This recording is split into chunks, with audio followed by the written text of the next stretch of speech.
Ghost story by Google. In the small town of Millfield, a house sat abandoned on the outskirts of town.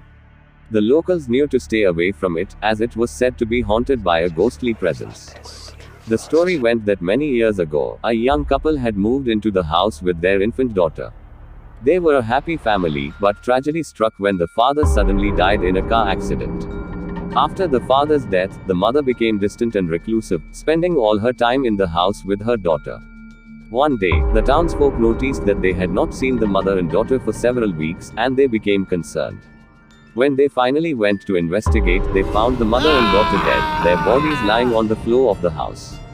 It was unclear how they had died, but the townsfolk believed it was the ghostly presence of the father who had taken their lives. Years passed, and the house sat abandoned, its windows boarded up and its doors locked tight. But the ghostly presence remained, and locals claimed to hear strange noises and see eerie lights coming from the house at night.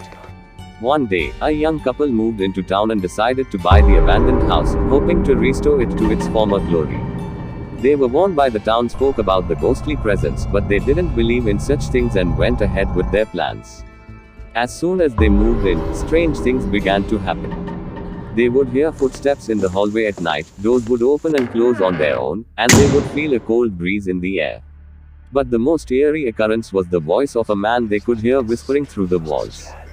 The couple soon realized that they were not alone in the house, and that the ghostly presence was very real.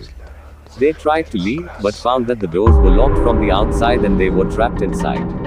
As the night wore on, the ghostly presence grew stronger, and the couple realized that they were in grave danger. They could feel the presence of the father and the mother, and they knew that they had to find a way to escape before it was too late. In a desperate attempt to escape, they broke through the boarded up windows and fled into the night, leaving the haunted house behind them.